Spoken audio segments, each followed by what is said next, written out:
Muli, isang magandang pinagpalang araw po sa bawat isa po sa atin, maging sa mga minamahal po namin na sumusubaybay dito po sa programang Araw-Araw na Pagpapala. Kumusta na po kayo?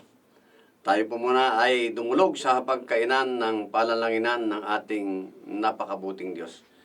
Sa pangalan ng Ama, ng Anak at ng Banal na Espiritu Santo, salamat po Panginoon sa iyong binigay na pagkakataong po makapag-aral ng iyong gintong buti na salita ng buhay. Basbasan po nito, Banal na Espiritu Santo, upang sa aming pong pag-aaral, kayo po ang siyang maluwalhati ang buhay, Panginoon, ng iyong salita. Patuloy din po naming maisapamuhay sa pangalan ni Jesus. Amen. Amen. Nais ko po ibahagi sa inyo patungkol po sa aklat po ng Matthew, chapter 7, verses 24 hanggang 27. Dito po sa New King James Version. Pinamagatan ko po itong The Solid Faith. Sabi po rito, sa verse 24, "Therefore whoever hears the sayings of mine and does them, I will liken him to a wise man who built his house on the rock.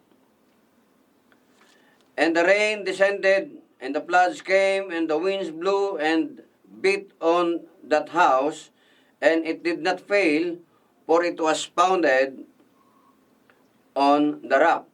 Verse 26, "But everyone who hears these sayings of mine and does not do them, will he like a foolish man who built his house on the sand." Verse 27, "And the rain descended, the floods came, and the winds blew, and beat on that house, and it fell, and great was its fall."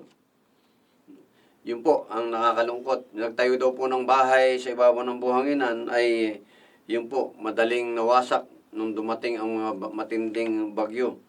Ano po ang inahalin tulad po sa ating mga talata na binasa patungkol po sa pananampalataya?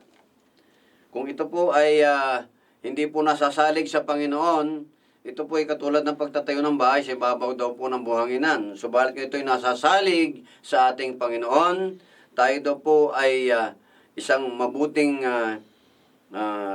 wise na tao, ibig sabihin. Isang marunong, magaling na tao, ibig sabihin. Dahil ang ating karunungan ay nasasalig sa ating Panginoon, na ang ating pananampalataya ay ibinigay po natin ang ating pagtitiwala sa ating Panginoong Kristo.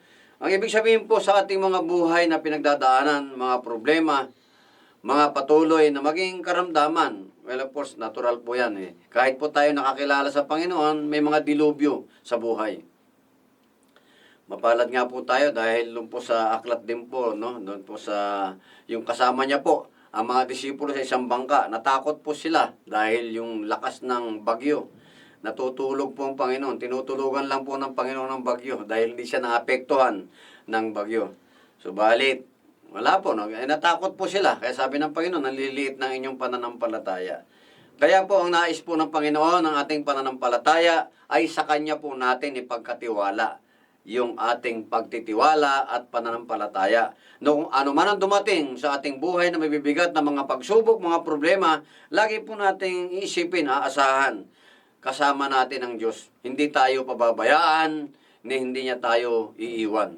Huwag po tayong magtiwala sa sarili nating kaisipan dahil kadalasan po naman nagtitiwala sa sariling karunungan, napapahamak lang po. Walang masama magtiwala sa sariling karunungan. Ang problema lang po, minsan, iba yung nagiging resulta.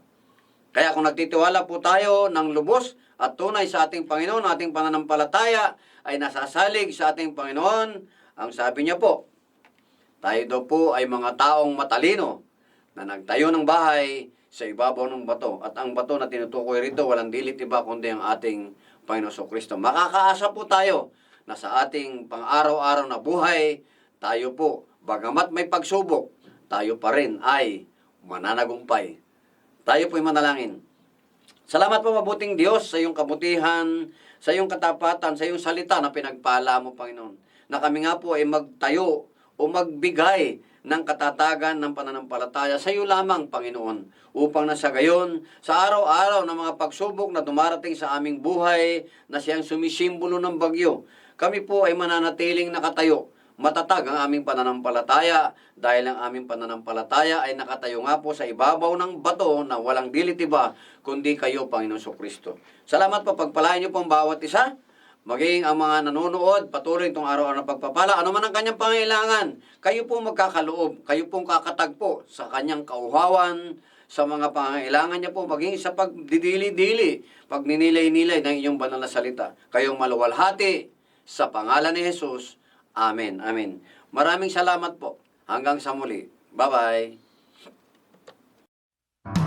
Ikaw lamang aking kanlungan sa piling